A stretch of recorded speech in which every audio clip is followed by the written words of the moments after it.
What's up, YouTube? Today we're going to be looking at 10 top teams for the Summer Cup Great League Edition. Before we hop into the teams, let's take a quick look at the meta and see if we can find any common weaknesses to exploit, hint hint. And then at the number one spot, so no surprise, we have Credilli. Credilli is followed by Fortress, Shadow Kingdra and regular Kingdra, Shadow Empoleon and regular Empoleon, Crustle, Drampa, Morpeko, Shadow Crustle, Stunfisk, Togedemaru, Gastrodon, Shadow Diggersby, Toxapex, Shadow Victory Bell, Fortress, Samurott, Shadow Samurott, Toedscruel, and Dunsparce. I also want to say a special thank you to the expert trainer members on this channel, Benny Hemlock, Dr. Mustache, Soham Patil, and Eliana, as well as a special thank you to the legend trainer members on this channel, Big Burden, Andrew Pitton, Musachu, Noodleman, Speedster, Esteros, Liminal Lagomorph, Tom Spencer, Fast Idiot Boss, Jamie Finn, and CD Slaskus. Without further ado, let's hop into the 10 top teams. Alright, starting off strong with an ABC style line. Now, is this a limited meta where you can put rank 1, 2, and 3 all on a single team and have good results because they cover each other's weaknesses? Unfortunately, yes. So Fortress looks like a top meta threat because Kingdra is completely walled against it, and it has super effective bug bites into Credilli. It still, of course, has to worry about fire types, which is why we have two top meta answers to fire in the back, with Credilli as a rock and Kingdra, which double resist fire as a water dragon.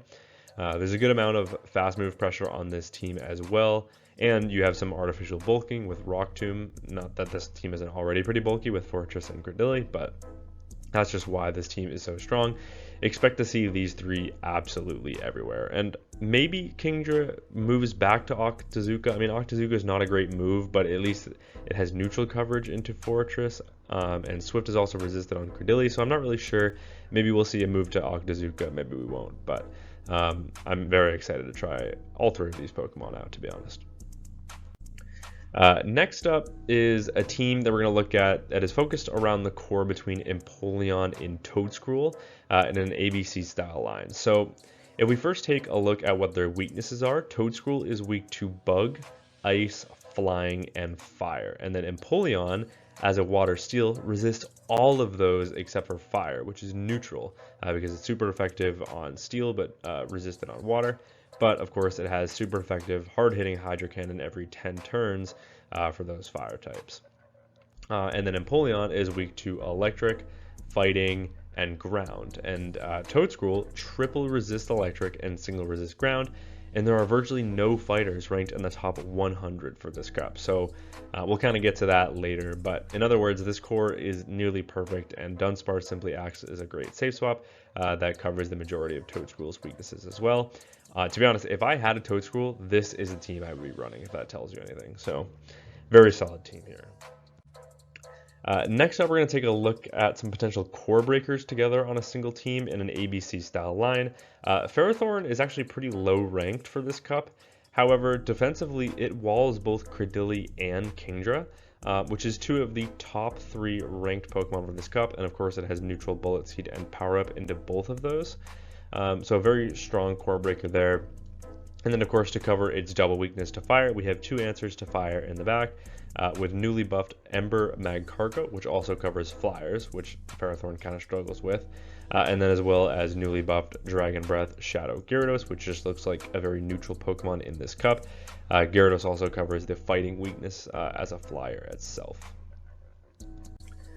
Next up, team number 4 consists of a mix of past and new meta in an ABB style line. Morpeko still, of course, hits like a truck, and with a large reduction in Mud Slappers and Fighters in this meta, I think it's going to thrive a little bit. Of course, to cover its weaknesses of Ground, Fighting, and Fairy, we have a Poison Grass in Venusaur on the safe switch, and then Dartrix using the newly buffed Peck in the closing position. You could also opt for Leafage, but I do think Peck is what you want to go for in this meta specifically, so that you have neutral coverage into Fortress as well. Of course, then you're resisted by Empoleon, but it's kind of a catch-22. Dartrix also adds some much needed bulk to this team because Morpeko and Venusaur are both very glassy, which is why we're running the non-Shadow Venusaur, which does sim better, but is more like lower ranked, which is kind of interesting. But That said, Dartrix still has some really good closing power because it does have access to Brave Bird, and its pacing there is pretty great. So if you can get shields down with either Morpeko or Venusaur, Dartrix honestly in the closing position looks very strong. Next up, team number 5 is also an ABC style line. Stunfisk as an electric ground has great coverage into anything not named Toadscruel.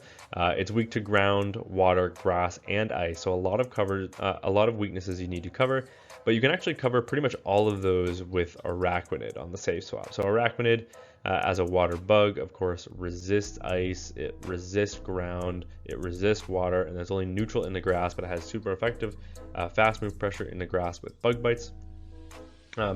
Araquanid is probably going to function pretty similarly to Kingdra. Of course, it's just going to be a little bit bulkier and probably slightly worse coverage. Drampa also covers your water and grass weakness on your lead, and it also has access to fly for some interesting coverage as well. It does give you, of course, a double weakness to ice, but there are virtually no ice in this meta, so it's more of a calculated risk. Team number 6 is also an ABC style line. The main focus of this team is Crustle with the newly added Rockwrecker. Rockwrecker is an incredible move, and for those of you that are unaware, it's a clone of Blast Burn in terms of energy and damage. The core between Crustle and Gastrodon is also a very solid one. I actually took a look at in the Open Great League earlier this week. The way I've put this team together, though, is you have only one weakness on your lead, which is a double weakness to grass, and then you have 2 answers to grass in the back with a bug and a steel. And then, of course, Magnezone also provides the team with some solid closing power if you can grab shields in the mid game. Crustle can also bait out any fighters or fires that Magnezone doesn't want to see and can function like an ABB style line as well. Next up, team number 7, I wanted to take a look at Lurantis. Lurantis is unique because it has access to fighting type coverage with superpower, which is much needed for a meta so weak to fighting. It also got the buffed leafage this season, but might still want to run Fury Cutter for Credilli. We'll have to see. I've paired it with 2 Pokemon that can deal with fire Pokemon in a ground with Diggersby and a fire dragon in Turtonator. You'll notice that the Shadow Diggersby is actually ranked higher in this meta than the regular, which is the only reason I put it as the Shadow on this team. I do find it pretty interesting. I'm guessing it has to do with the Fire Punch coverage, but we'll have to see. And then finally at team number 8, its first fighter, ranked all the way down at rank 169. Nice. I've put together an ABC style line to cover Poliwrath's weaknesses, which are Flying, Fairy, Psychic, Electric, and Grass. You'll notice that the back 2 Pokemon cover the majority of those weaknesses pretty well. Credilli more offensively and Fortress more defensively. That said, when simming Poliwrath as the Shadow and the non-Shadow, the very best moveset for Poliwrath is the Shadow with Power Up Punch, Icy Wind, and Counter. The second best is the non-Shadow with Counter, Icy Wind, and Dynamic Punch. It's just that fighting coverage will be very, very useful in this meta, which makes sense as to why those garner the most wins. I'm not sure why Scald is recommended on Poliwrath for this meta, as I don't really see too many unique wins because of it, so definitely run fighting type coverage on this Pokemon, whether it's the Shadow with Power Up Punch or the non-Shadow with Dynamic Punch. Next up, piggybacking off of the whole no fighter thing, we have a pseudo fighter in Shadow Magmortar on the next team. It has lightning fast pacing with Karate Chop, and it hits hard as a Shadow Glass Cannon. Karate Chop also hits super effective into a good portion of the meta, so that provides nice fast move pressure as well. I would opt for Scorching Sands over Thunderbolt in this meta because it provides better neutral coverage and gains more wins when simmed in the one shield scenario. However, I do understand why Thunderbolt could be used, like it would give you something to hit Gyarados for double super effective damage, whereas otherwise you would be completely walled. And then the backline I've kind of already talked about, so I won't go into too much detail there. Okay, and then the final team we're going to take a look at, last but not least, we have to look at the newly buffed Raichu. This thing got access to Aura Sphere this season, and like I've mentioned all video, that fighting coverage is crucial for this meta. It's super spammy and hits very hard with both of its charge moves. I've covered its ground weakness with Toadscruel and Samurott in the back. Samurott would function as your safe swap for this team and has a lot of neutral play into the meta, especially up energy. But yeah, that's going to be it for me from this video. Thank you all so much for watching, and until next time, peace.